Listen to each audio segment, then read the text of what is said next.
Cette émission vous est présentée par l'Hôtel du Centre. L'Hôtel du Centre, votre business hôtel, votre business partner.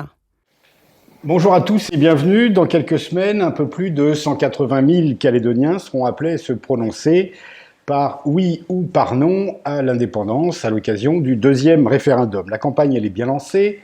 Il y a des meetings, des réunions, des manifestations qui se multiplient et c'est dans ce contexte que l'État a rendu public un document censé expliquer aux électeurs ce qui se passerait le 4 octobre prochain en cas de victoire du oui ou en cas de victoire du non. C'est un document de 2 pages qui sera envoyé à tous les électeurs concernés et qui explique donc les conséquences du vote.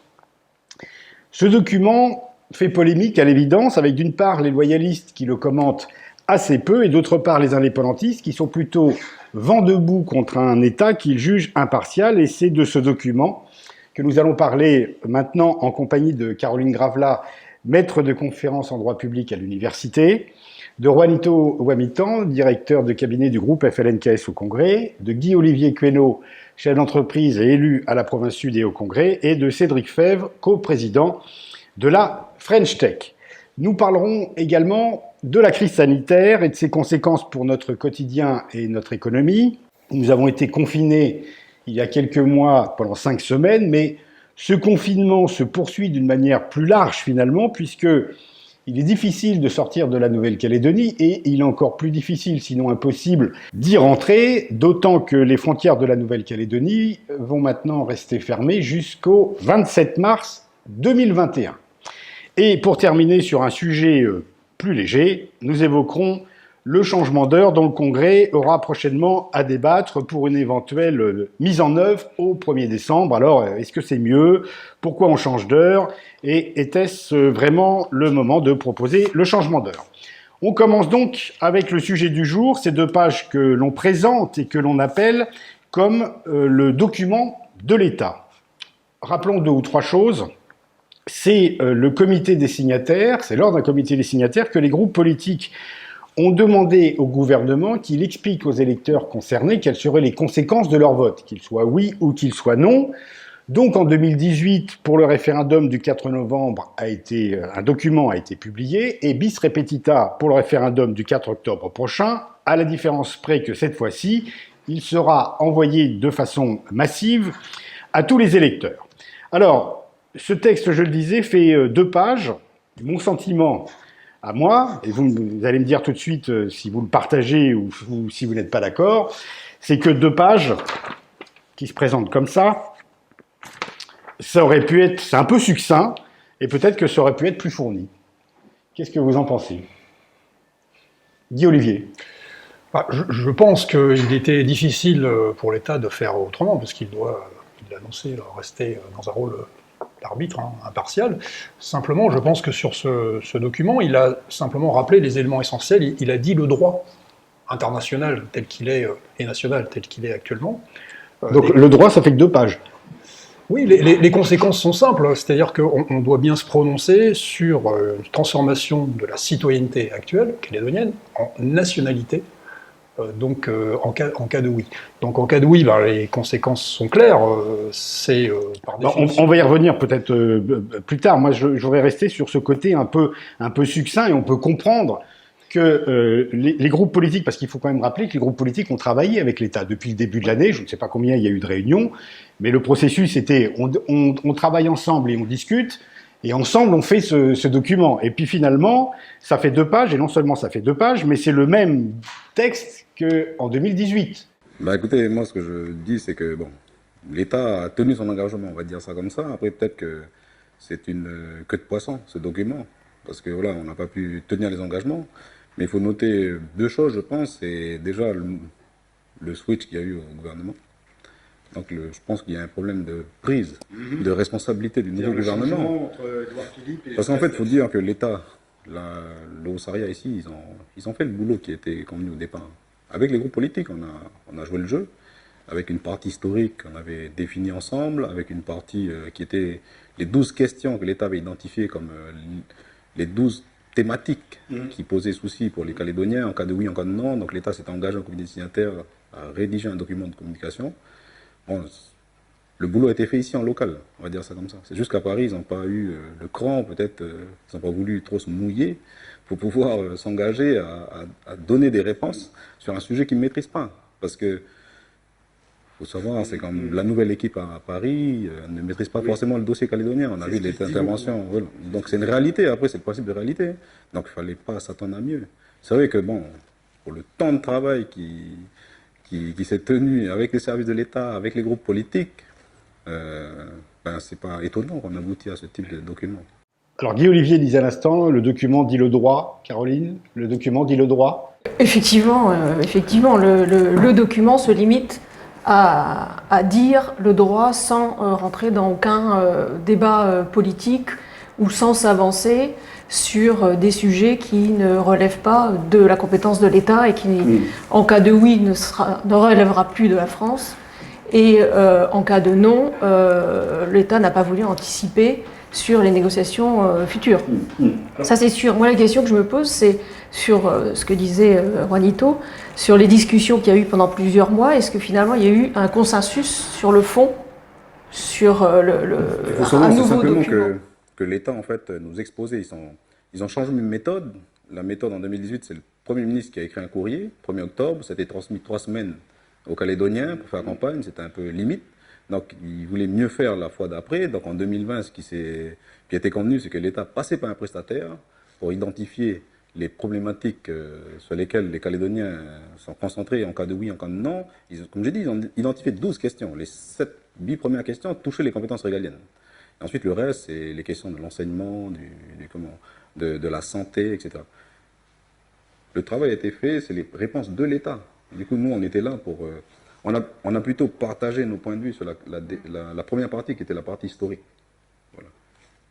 Ensuite, les réponses, c'était des partis pris de l'État. Après, la difficulté peut-être pour l'État, c'est qu'en cas de oui, c'est difficile pour l'État français, qui n'est plus, entre guillemets, la puissance administrante du futur État, de se prononcer sur le fonctionnement des compétences du nouvel État. Vous voyez ce que je veux dire? Donc ça aussi, c'était un peu sensible. Mais en tout cas, ce que je voulais dire, c'est que, bon, on va pas dire que c'est un flop, mais on va dire que c'est un pis-aller. Voilà, oui. il fallait répondre à la commande du comité de signataires. On a recyclé le courrier du Premier ministre de 2018. Alors, Laurent Prévost, le commissaire, déclarait sur RNC, un des critères essentiels pour nous, c'est d'avoir un document qui soit neutre et qui dise le droit. Et le document de 2018 réactualisé, précisé, a cette très grande qualité de dire le droit. Ça a d'ailleurs été souligné par beaucoup de commentateurs, et de le dire de la manière la plus neutre et la plus impartiale qu'il soit. Ça, on ne peut pas... C'est ce qui avait été voulu en 2018. Ça avait été convenu au comité des signataires. Et le document de 2018 a fait l'objet d'un consensus entre les groupes politiques. Ce qui est peut-être dommage, c'est que ça soit le copier-coller, quoi, de 2018. Entre 2018 et 2020, il n'y ait pas eu... Après, c'est un peu le principe des référendums, où le référendum, c'est la même question. Donc l'accompagnement, il y a peu de raisons pour que ce soit différent. Si on recommence un référendum, donc on a les mêmes problématiques qui se posent. C'est vrai que les données du problème sont les mêmes d'il y a 2 ans. De rester sur le droit, c'est bien, mais après, bon, quand on demande des positionnements clairs à l'État, c'est une manière aussi de se défiler. Quand les Calédoniens demandent la position de l'État sur, par exemple, la double nationalité, le passeport, on n'a pas de réponse. C'est là, on peut parler de droit, hein. Oui, mais je suis d'accord, mais l'État s'est borné à dire l'état actuel du droit. C'est-à-dire, s'il n'y a pas de dispositif spécifique qui serait voté par le Parlement français en cas d'accession à l'indépendance, le droit, c'est la perte de la nationalité française pour les Français qui deviendraient résidents en Nouvelle-Calédonie, qui deviendraient donc des résidents du nouvel État.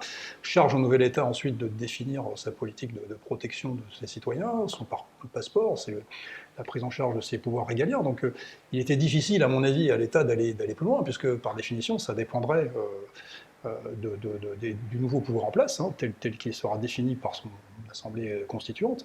Et il me semblait néanmoins important de bien spécifier les impacts majeurs, qui seraient la perte de la nationalité et la sortie de l'ensemble français, donc la sortie des dispositifs de financement actuels, avec pour corollaire le rattachement aux dispositifs internationaux d'aide au développement de la France. Alors ça, pour moi, c'était vraiment important. Alors c'est vrai que le texte n'est pas très clair sur la nationalité, sur la double nationalité, c'est pas... Parce qu'elle n'est pas automatique, ouais. Sous contrôle Mais là, sur cette question de la nationalité, pourtant, le droit, il est clair. Le droit aujourd'hui, le Code civil prévoit bien qu'en cas de perte d'un territoire, enfin de cession d'un territoire, les résidents, enfin les Français résidant sur le territoire perdent la nationalité française au jour du transfert de souveraineté. Mais c'est jamais ce droit-là qui a été appliqué dans les situations de décolonisation, jamais. Donc le document, je ne sais plus comment c'est rédigé exactement, mais prévoit que... Le nouvel État déterminera également les critères permettant d'avoir ou d'obtenir sa nationalité. La population qui aura la nationalité du nouvel État obtiendra alors un passeport délivré par les autorités du nouvel État et pourra demander la protection, etc. Et l'Assemblée nationale et le Sénat devront par ailleurs débattre et voter une loi, alors c'est là où il y a un souci, pour déterminer les conditions dans lesquelles un maintien dans la nationalité de certains ressortissants du nouvel État serait possible. Alors c'est qui les certains? Il faut rappeler peut-être qu'on a deux peuples identifiés dans la Constitution, le peuple français et le peuple kanak. On a aussi une autre exception, nous, c'est le peuple calédonien, qui est en devenir. Certains le disent déjà qu'il existe, c'est pas le cas. Le peuple calédonien naîtra le lendemain de l'accession à la pleine souveraineté. Et on a une citoyenneté par contre ici, c'est la citoyenneté calédonienne, régie par l'article 218, 219 de la loi organique. Et c'est ça qu'il faut noter aussi. Donc, ce qui est intéressant aussi à noter, c'est que le côté indépendantiste, le projet de société, il est clair. Nous, on est favorable à une double nationalité. La réponse est de savoir si l'État français l'est ou pas. Oui, parce que ça, la double nationalité, la France l'octroie dans des conditions très particulières. C'est-à-dire qu'à ce moment-là, en cas de oui, le Parlement, tel que c'est écrit, le Parlement national devra adopter une loi pour déterminer les conditions de maintien de la nationalité française. Et pourquoi certains? Oui, c'est ça. Pourquoi certains? Parce que déjà, d'emblée, il est difficile d'imaginer un État composé de doubles nationaux. C'est pas intuitivement, ça n'existe pas. Surtout quand un nouveau État doit devenir une nation, créer une nation. Donc, il y a un sentiment de nationalité. Donc, c'est assez difficile à imaginer, mais bon. Après, le droit peut suivre, hein. Si on l'imagine, le droit peut mettre ça en place. Et dans les autres accessions à l'indépendance, par exemple pour l'Algérie, les personnes de statut de droit commun ont conservé leur nationalité française et les personnes de statut coutumier ont perdu la nationalité française. C'est ce qui s'est passé aux Comores. Il y avait une citoyenneté en Algérie ou pas? C'était un département français, hein, donc ils étaient tous français, citoyens français. Comme il y a une citoyenneté ici en Calédonie. C'est ça le truc aussi. Mais là, c'est sans effet. C'est-à-dire aujourd'hui, on a une citoyenneté calédonienne. On a des citoyens calédoniens. Est-ce qu'il y avait le même schéma en Algérie, les nationaux, au moment de l'accession à l'indépendance, avant l'accession à l'indépendance, les nationaux étaient citoyens français. Il n'y avait pas une citoyenneté algérienne. C'est la différence qu'on a. La question que je me pose en vous écoutant, c'est en fait, si je comprends bien, en cas d'indépendance, la citoyenneté de Kanaki serait liée à la citoyenneté calédonienne aujourd'hui. Quid des citoyens calédoniens français aujourd'hui qui ne sont pas sur les listes et qui sont donc de fait... C'est ce que dit notre président de la République là, sur son document. Non, il n'en parle pas de ça. Tout à l'heure. Moi, c'est comme ça que je comprends les certains, mais je ne sais pas si on a tous la lecture. C'est pas sûr, ça. C'est pas sûr, c'est une interprétation. Ouais. C'est-à-dire que le droit international est clair là-dessus. Il y a interdiction de créer des situations d'apatridie. Donc, quelqu'un qui n'aurait pas la nationalité du nouvel État ne pourrait pas perdre sa nationalité française. C'est les raisons pour lesquelles les discussions doivent se tenir. Voilà. Après, en gros, ceux qui ne sont pas citoyens resteraient français, et ceux qui sont citoyens obtiendraient... D'accord. Aujourd'hui, sans dispositif législatif spécifique au niveau national, tous les résidents français en Nouvelle-Calédonie, en cas d'accession à l'indépendance, deviendraient citoyens du nouvel État. Enfin, prendraient la nationalité du nouvel État. La subtilité, c'est tous ceux qui ont voté. Donc, c'est pas tous les ressortissants français. C'est ceux qui résident actuellement. L'état du droit, ah oui, dans l'état du droit, de Caroline, c'est la résidence. Oui, il n'y a pas de délai dans le code civil. C'est au jour du transfert. C'est la facture de C qui fait mais ce n'est pas ce texte qui s'appliquera. Hein. C'est pour ça qu'on a côté loyaliste une politique, j'allais dire, assez transparente là-dessus, en disant ne pas mettre de flou sur les contours, parce que l'enjeu est important. Il est impossible aujourd'hui de faire croire à une double citoyenneté systématique de 250 000 habitants. Ça n'est jamais arrivé dans l'histoire. Et national, ça n'est jamais arrivé qu'il y ait un État binational octroyé comme ça par la France. On arrive, j'allais dire, à la question essentielle de l'accord de Nouméa, qui est au final binaire. Hein. Voulez-vous, oui, rester dans la République, ou non, devenir un État indépendant? Donc forcément, à un moment donné, il n'y a pas de voie médiane à un moment donné, si vous voulez. Il y a un choix à faire avec une conséquence à assumer. Donc l'État a prévenu des conséquences potentielles. Maintenant, certes, il y a des négociations, il y a un dispositif législatif qu'on ne connaît pas, qu'on ne connaîtrait que le jour J si cela arrivait, sous réserve de pouvoir dire à l'avance ce que dira le Parlement français. Alors j'ai une question. Donc c'est le même document qui avait été distribué en 2018. Et je ne vais pas souvenir qu'à l'époque, ce document, il suscitait beaucoup de polémiques.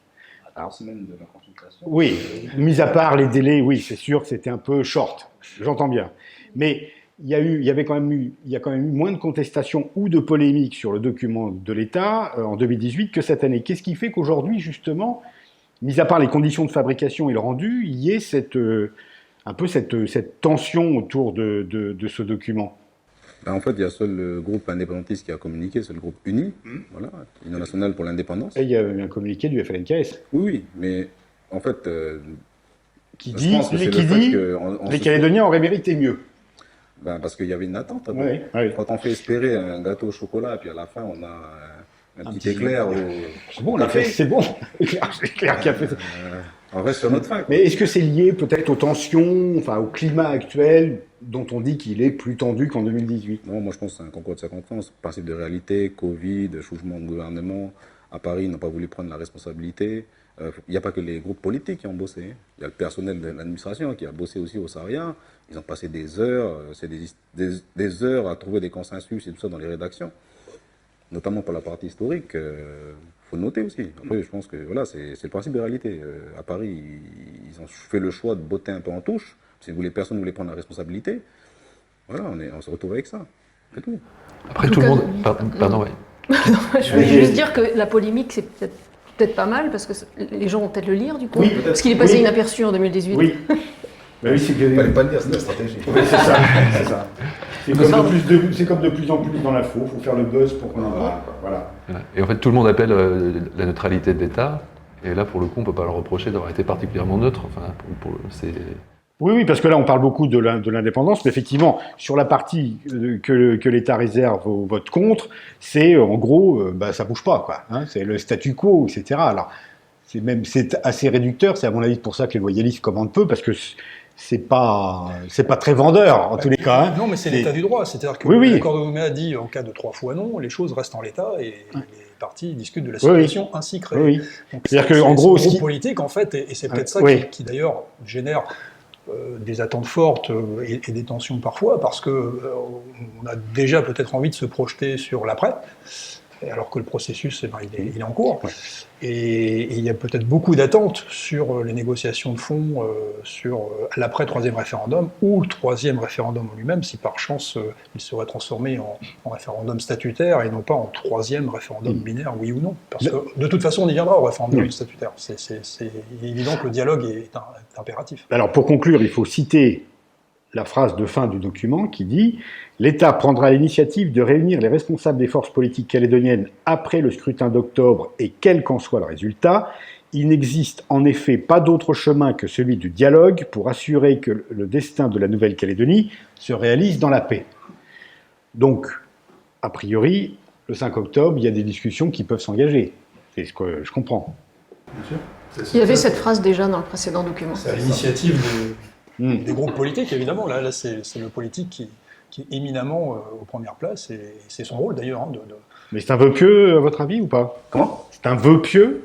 Le problème qu'on a, c'est qu'il y a des plateformes de discussion qui ont été sur la charte des valeurs. Certains ont quitté, donc ça pose problème. C'est que voilà, qui va être à la future table de discussion demain? C'est ça la problématique. Donc il faut espérer que tout le monde prenne ses responsabilités, et puis qu'on évite de jouer le rôle de la chaise vide. Oui. Et puis les indépendantistes, ou du moins certains indépendantistes, qui ne veulent discuter qu'avec l'État. Justement, parce que le problème, c'est que quand on quitte les discussions en mi-parcours, il y a des questions qu'on se pose. On veut pas discuter, on veut pas discuter de la possibilité, l'éventualité d'un oui qui passe. On parle, en gros, le non fait peur, le non rassure, le oui fait peur. C'est un peu ça le message actuel. Alors que, je sais pas, enfin, je vais pas faire de la politique fiction, mais si demain Louis l'emporte, qu'est-ce qui se passe? Qu'est-ce que vous voulez? Il y a ça aussi. Donc on reste sur le schéma du non. Et puis on verra après le troisième, les partenaires vont se réunir. Mais si Louis l'emporte... Qu'est-ce que nous pouvons vouloir aussi? C'est la question. Ah, voilà. Si... Côté indépendantiste, il y a un projet de société qui est posé sur la table depuis 2018. Mais il y a aussi, côté indépendantiste, un discours différent, mais enfin en tout cas un discours quand même un peu divergent de l'UNI sur le partenariat. L'indépendance avec partenariat avec la France, indépendance association, enfin peu importe comment on l'appelle, c'est pas forcément relayé au plan FLNKS, mais ça change considérablement la donne au niveau juridique, et notamment sur ce document-là. Et ça peut aussi expliquer pourquoi l'État ne peut pas aller plus loin, puisque on n'est pas dans le cadre d'une négociation sur un État associé. On est sur du binaire, oui ou non, mais on n'est pas sur... Et donc il ne me semble pas qu'il y ait une position commune FLNKS là-dessus, ou alors je me trompe, mais... En fait, le projet qui a été communiqué en 2018, c'est un projet sur... c'est le socle. Oui, c'est le socle minimum du Front, qui est l'entité, voilà, c'est le Front de Libération. Et ensuite, chacun a sa manière de concevoir les choses de l'après. Donc il y en a qui disent qu'il faut discuter avant, il y en a qui disent qu'il faut discuter après. Donc voilà, c'est des positionnements, on va dire, démocratiques au sein des partis indépendantistes. Et voilà, c'est des discussions, mais nous on est dans la discussion. Dans une discussion en cas de oui.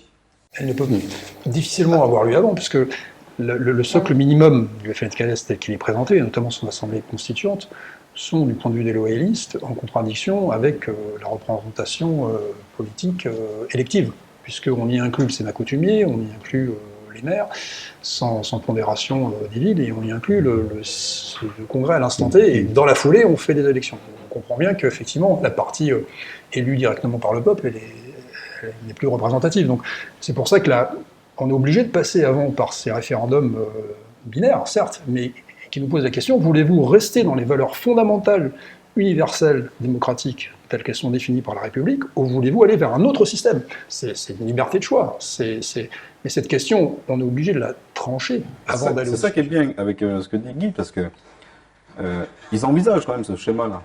Après, il faudrait qu'ils posent dans le projet de société qui devait être présenté aujourd'hui, je crois, des non-indépendantistes, le schéma. Si la structuration de l'Assemblée constituante ne vous convenait pas, qu'est-ce que vous proposez comme schéma? C'est ça les discussions. C'est nous, on pose un schéma sur la table, on pose une proposition sur la table, c'est la discussion après. Oui, nous, sans déplorer le sujet, il est déjà... Mais on y reviendra, hein, parce que là, le débat était sur le document de l'État, mais on reviendra sur les projets des uns et des autres. Hein, vous reviendrez. Mais allez. Sans déplorer le sujet, nous encore une fois, on est sur une position universelle. C'est-à-dire que quelle que soit votre origine, à partir du moment où vous êtes citoyen calédonien, au sens de l'accord de Nouméa du terme, donc au moins 10 ans de résidence pour l'instant, tel que ça avait été défini, vous faites partie de cette citoyenneté calédonienne. Mais on ne veut pas, nous, que cette citoyenneté devienne une nationalité. C'est-à-dire qu'on estime qu'on est arrivé aux confins des possibilités de l'autonomie, il reste que les ultimes pouvoirs régaliens, qui nous ferait basculer dans un autre système, et nous, la position loyaliste, encore une fois, c'est la position, consiste à dire, améliorons, parce que nous avons toutes les manettes sur notre gestion interne, ce que nous pouvons améliorer nous-mêmes, mais ne passons pas le Rubicon qui est de changer de référentiel, parce que pour nous, on estime que nos valeurs démocratiques seraient mises en danger, et que le vivre ensemble serait plus compliqué. Mais ce qui ne veut pas dire, évidemment, qu'il n'y a pas des... on sait très bien, parce qu'on travaille quasi quotidiennement au Congrès ensemble, qu'il n'y a pas des ponts, des échanges, et évidemment, c'est pas du tout aussi binaire que ça en a l'air. Mais le socle de valeurs reste rattaché à la République, c'est-à-dire qu'il n'y a pas d'État indépendant, pour nous. Voilà, c'est une position. Donc les conséquences doivent être tranchées comme telles, et c'est le référendum qui, par définition, qui seul peut trancher ces conséquences-là. C'est-à-dire qu'il faut bien qu'il y ait une majorité qui s'exprime en faveur de rester ou de sortir de l'ensemble républicain. Et les modalités de rattachement ensuite d'un État éventuellement indépendant seront à définir par cet État lui-même et à ceux qui pourront avoir leur mot à dire. Voilà. Cette émission vous est présentée par l'Hôtel du Centre. L'Hôtel du Centre, votre business hôtel, votre business partner. La Nouvelle-Calédonie est l'un des rares territoires à être épargné par la pandémie de Covid-19 et elle le doit à la fermeture de ses frontières. Donc pas de Covid, tant mieux, mais des conséquences économiques et sociales que l'on a encore beaucoup de mal à cerner, d'autant que les frontières, et quand on parle frontières, on pense évidemment au trafic aérien, les frontières aériennes vont être fermées jusqu'au 27 mars. Là, on a du mal à imaginer quelles peuvent être les conséquences économiques et sociales. Recomitant dans une interview, le président du Congrès, dans une interview aux Nouvelles Calédoniennes, a parlé sans langue de bois et il déclare « Nous n'avons aucune visibilité. Le transport aérien est un secteur qui va nous poser un sacré problème. Le secteur hôtelier aussi. » Alors, est-ce qu'il fallait laisser fermer les frontières jusqu'en mars 2021 ? Joker. Votre sentiment ? Bah écoutez, il fallait prendre une décision, le gouvernement a pris une décision.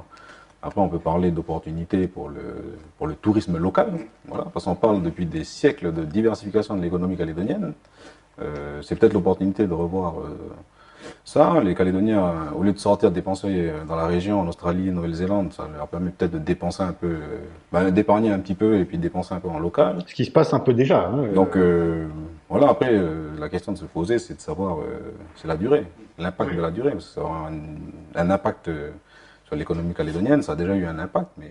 Et puis l'exemple polynésien, on a l'exemple polynésien hein, qui a réouvert ses frontières maritimes et aériennes, sans doute beaucoup trop tôt, qui les laisse ouvertes, mais qui ont 300 cas de Covid, des personnes en réanimation, etc. C'est la chance qu'on a, mais il faut aussi, je pense, maintenant peut-être donner des perspectives et relativiser quand on détecte des cas positifs, parce qu'il y a différentes sortes de positivité de cas. Il y a des gens qui sont porteurs parce qu'ils ont des traces virales, mais ils ne sont plus contagieux.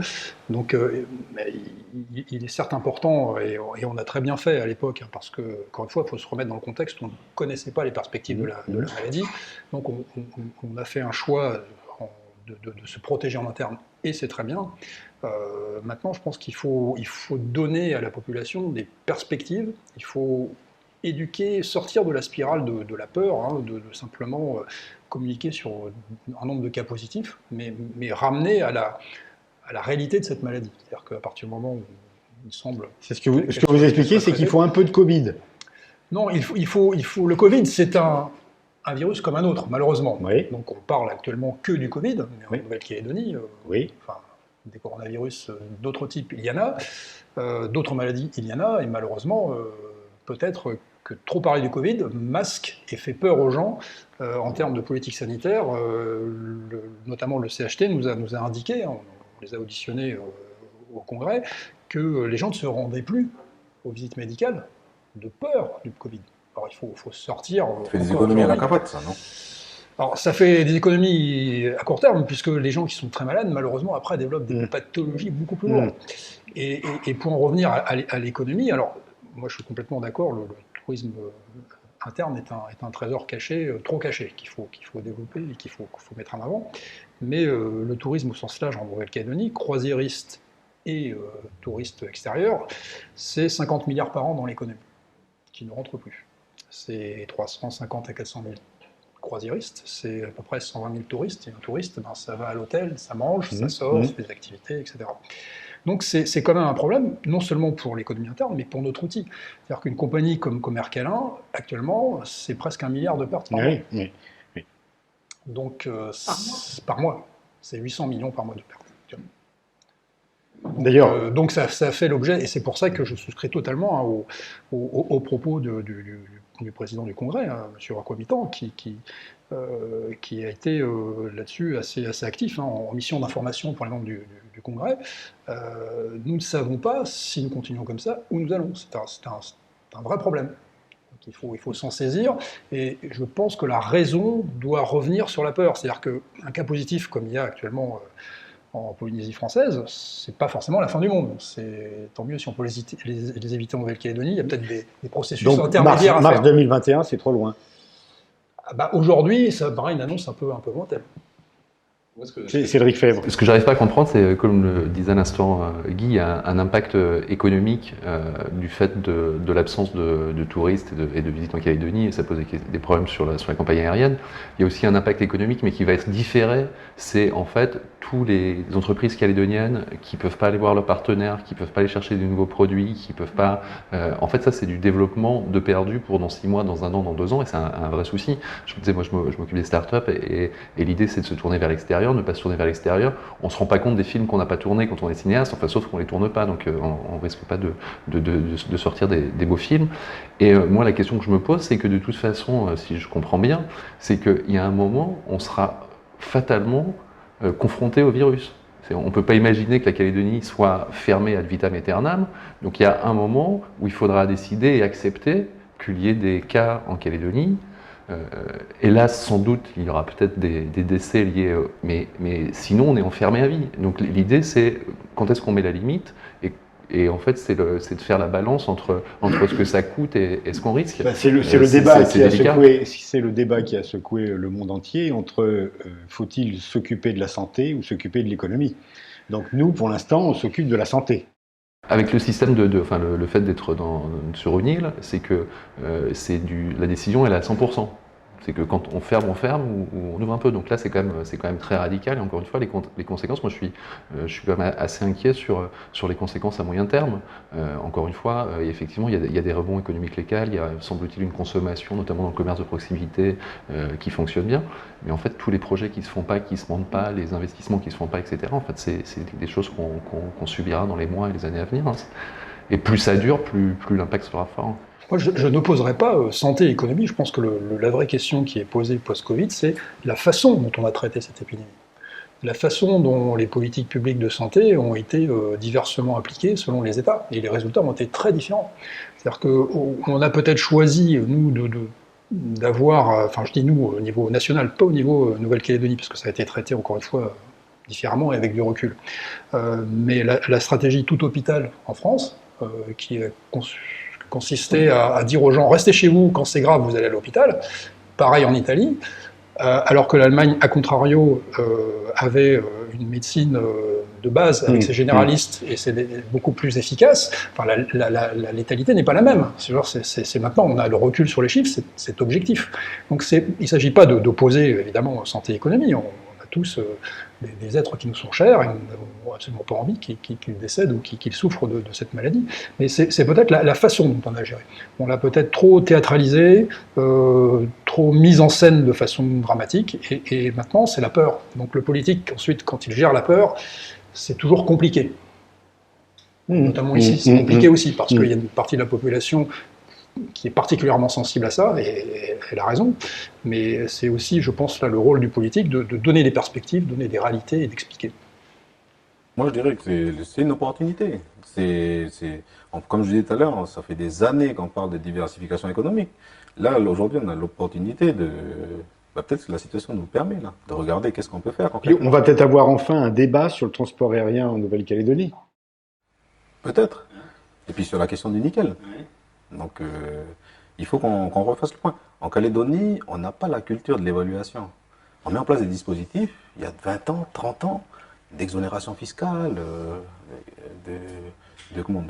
ce qu'on appelle des dépenses fiscales dans l'administration. On ne les évalue jamais. Et ça coûte très cher à la Calédonie. Ça coûte très cher à la Calédonie.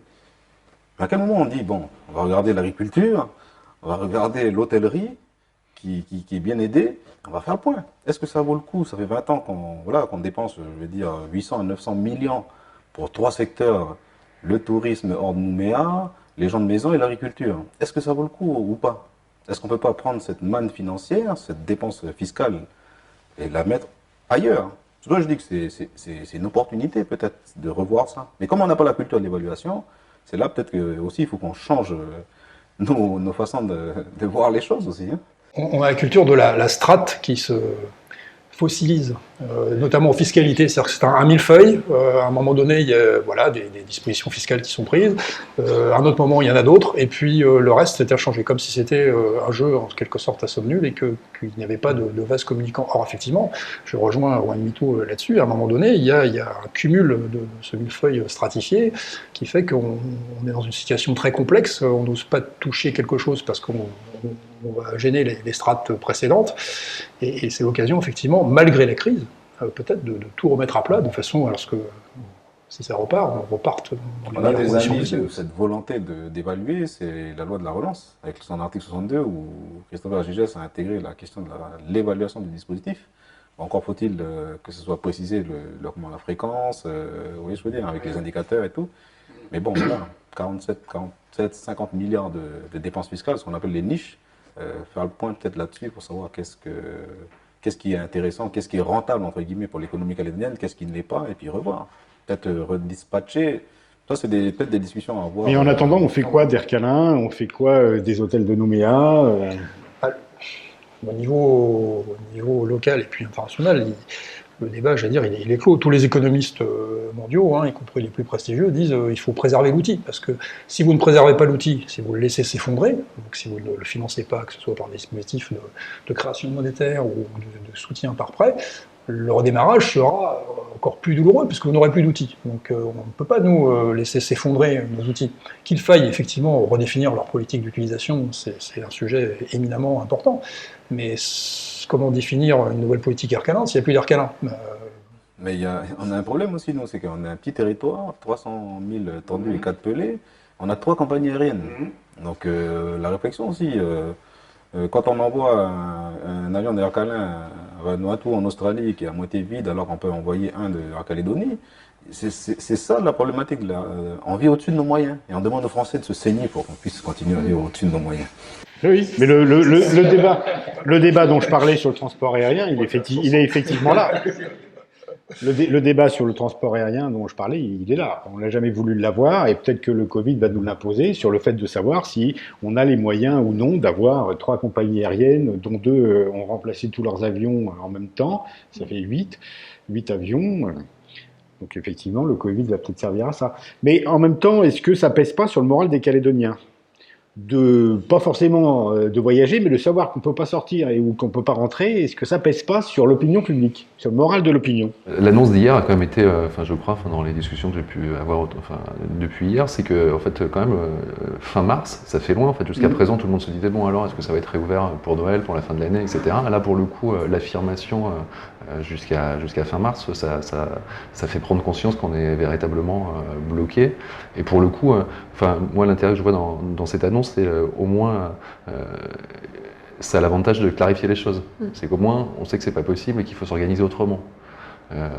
Maintenant, ça pose quand même de vrais problèmes. Alors, j'ai pas suivi vraiment sur le côté entreprise, quelles étaient les conditions pour pouvoir sortir et revenir. Il y a un protocole spécifique pour les gens en mission technique qui devraient, par exemple, venir pour une mission spécifique. Une grosse industrie de la place, souvent ils ont des missions de 3 jours. C'est des gens qui tournent dans le monde entier, des spécialistes. Donc effectivement, là, il y a des protocoles très stricts où ils sont isolés, ils effectuent leur mission et ils repartent. Mais je pense qu'il y avait une attente importante, notamment du secteur touristique et de l'hôtellerie, d'un espoir du début d'année 2021. Là, cet espoir, il est compromis, sauf si, je crois, le président du gouvernement a laissé entendre qu'il était possible, dans certains cas, de revoir cette position. Mais c'est peut-être aussi l'opportunité de voir des dispositions intermédiaires par rapport à la 14e actuelle. On a maintenant des tests plus fins, plus fiables. On pourrait peut-être imposer, comme c'est déjà fait, un test au départ, un test à l'arrivée, un test à 5 jours, peut-être réduire la quarantaine je sais pas, en la découpant différemment, avec plutôt 14 jours à l'hôtel, peut-être simplement 5 jours, avec 5 jours chez soi, avec des tests à chaque fois. On a des moyens intermédiaires de mieux contrôler et d'être moins, j'allais dire, contraignants pour les flux d'entrée et sortie. Après, il y avait des démarches qui étaient entreprises. On avait d'ailleurs initié une délibération pour permettre au président du gouvernement de signer un éventuel accord dans le cadre de... Vous savez, l'Australie et la Nouvelle-Zélande avaient discuté d'une transtasman globale là, avec les pays, ce qu'on appelle les Covid-freeze, où il n'y a pas de Covid. Peut-être que c'est des possibilités aussi à entrevoir. pour donner un signal fort au secteur du tourisme, de l'hôtellerie et au secteur aérien. Encore faut-il qu'il faut y aller, quoi. Bon, on a des problèmes. Et avec le souci, c'est que l'Australie et la Nouvelle-Zélande, qui n'avaient pas confiné, qui n'avaient pris aucune mesure, etc. Après, il faut regarder les autres pays, il n'y a pas que l'Australie et la Nouvelle-Zélande dans le Pacifique.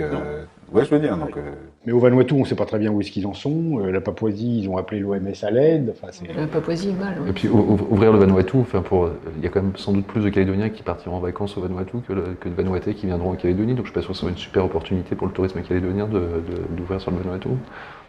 non, mais c'est pour ça que je disais au départ, c'est que c'est tant mieux pour l'économie locale. Mais il y a plein de secteurs d'activité, moi, où Oui. on entend où les chiffres d'affaires c'est des records, etc. Alors qu'il y avait plutôt une morosité économique, etc. Mais effectivement, il y a une vraie opportunité. L'idée, c'est qu'il y a vraiment, à contrario, des secteurs d'activité qui sont touchés de plein fouet, et ça impacte l'avenir.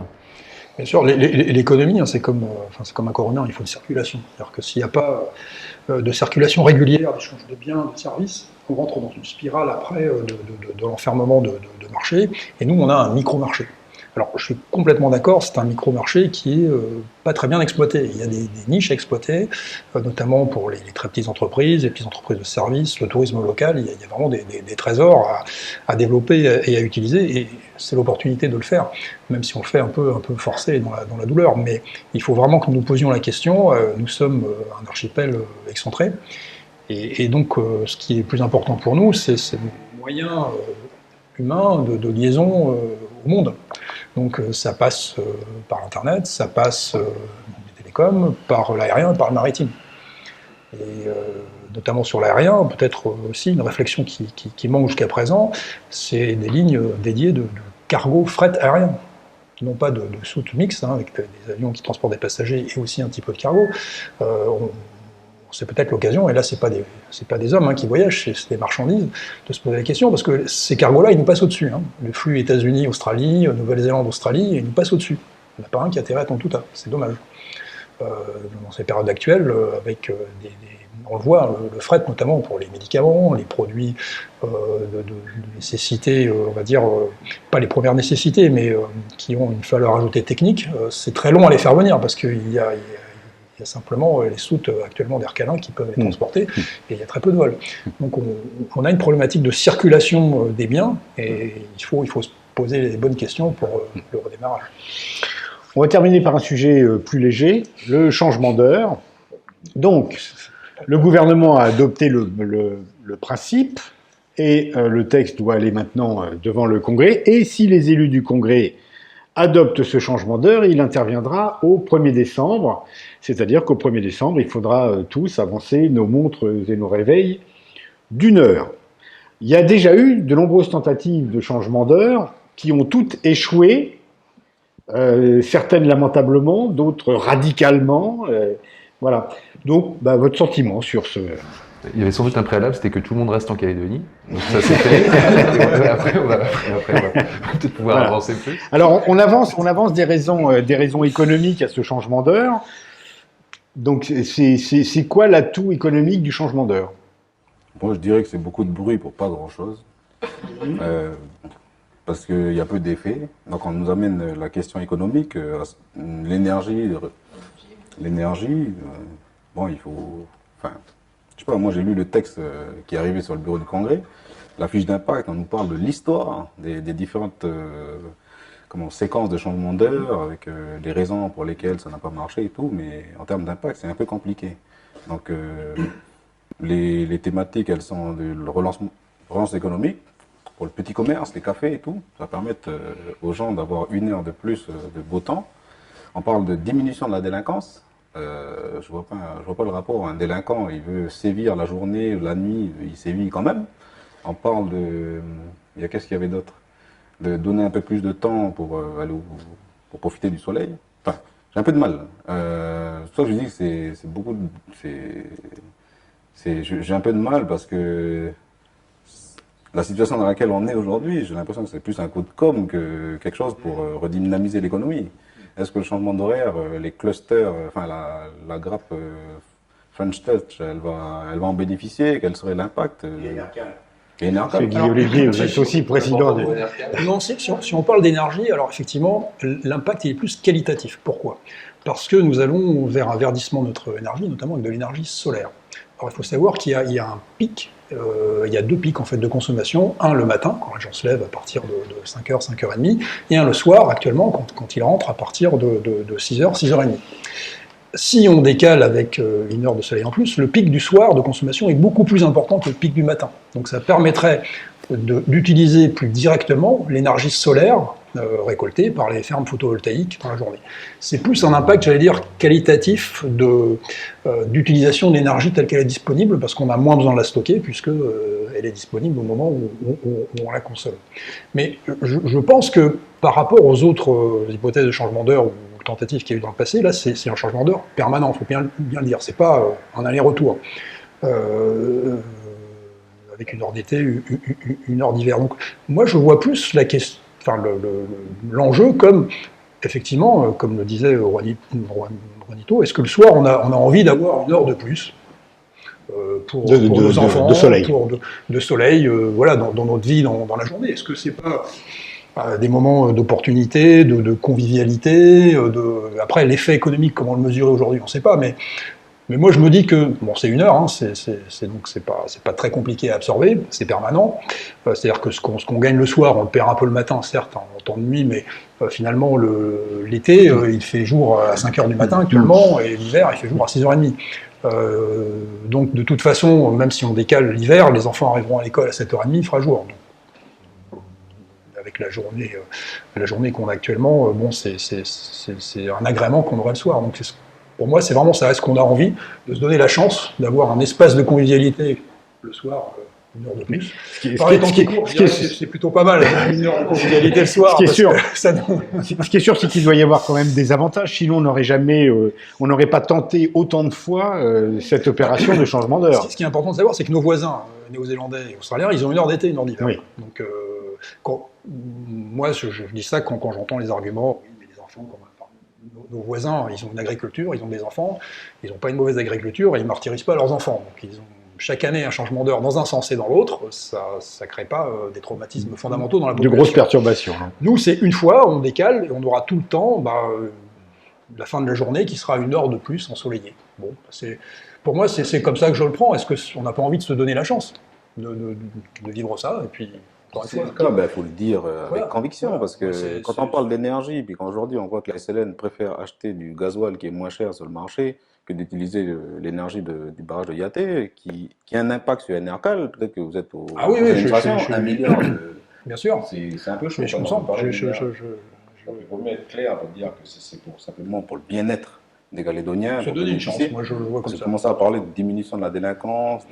Non, je pense qu'effectivement, le délinquant qui a prévu de cambrioler la nuit, il s'adaptera. Il attendra 1 heure de plus. Je suis complètement d'accord. L'énergie, le solaire impact, il est surtout qualitatif. Et comme on va vers de plus en plus de solaire, donc avec un coût moindre, parce que la trajectoire solaire, elle est extrêmement descendante. Les coûts sont divisés par 6-8 par rapport à il y a 5 ans, donc c'est énorme. Il y aura un léger impact positif à l'instant T. Maintenant, voilà, c'est surtout la convivialité, je pense. Caroline, vous voulez dire quelque chose? Non. Moi, pour rebondir sur la santé, ça part aussi d'une volonté de certains citoyens. Il y a une pétition, 5000 signatures, qui a été transmise à la province sud. Du coup, on parle d'une démarche citoyenne. Si on est sur le volet santé, il y a eu aussi des pétitions. Il y a eu plus de 20 000 signatures sur l'interdiction de l'importation du poulet chloré en Calédonie. Ça n'a pas eu d'écho.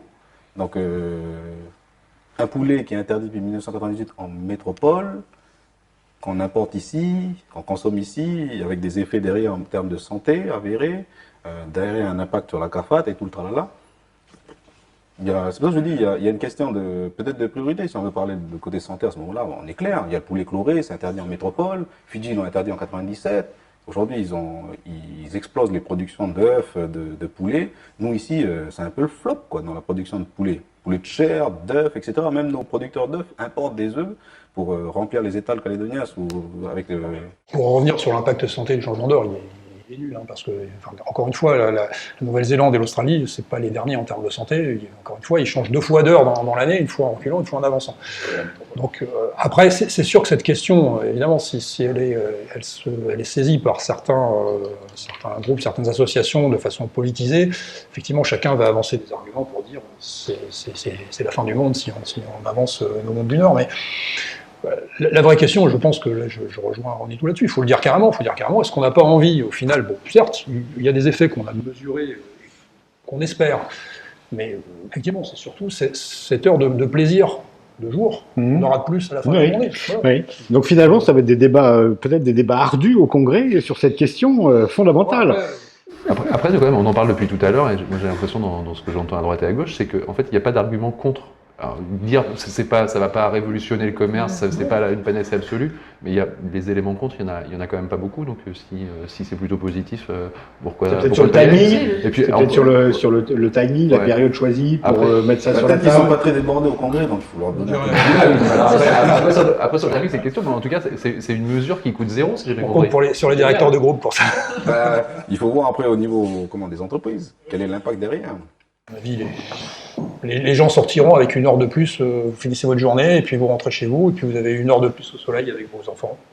Il faut savoir qu'actuellement, la journée en Nouvelle-Calédonie, elle varie de 2 heures 3 quarts, selon l'été ou l'hiver. Donc on a 2 heures 3 quarts d'amplitude dans l'année. Ça changera Le soleil. pas. Le soleil, ça changera pas. C'est 10 heures et quelques, et puis 13 heures.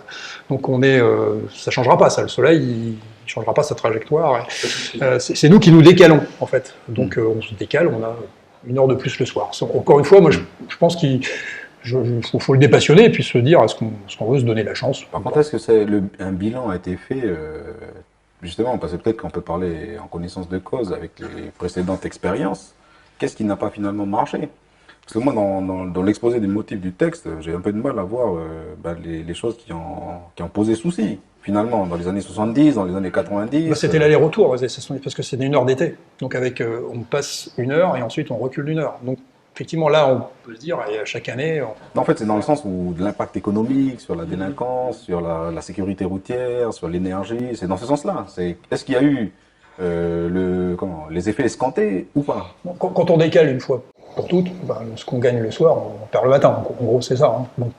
Les sécurités routières, on va rouler 1 heure de plus le jour, la nuit, et puis on partira, il sera encore en nuit le matin, aux journées les plus courtes. Donc, sauf à ce qu'il y ait une accidentologie plus forte entre 5 heures et 7 heures du soir par rapport au matin, je ne vois pas l'impact non plus.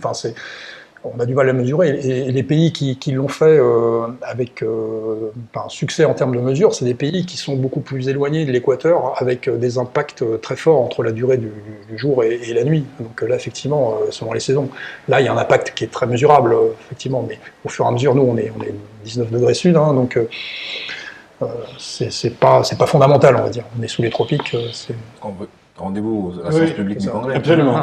Mais sujet passionnant finalement. Je pensais pas que les débats seraient aussi acharnés sur cette question du changement d'heure. Merci en tous les cas, tous les quatre, d'avoir participé à cette émission. Prochain épisode, la semaine prochaine. Cette émission vous est présentée par l'Hôtel du Centre. L'Hôtel du Centre, votre business hôtel, votre business partner.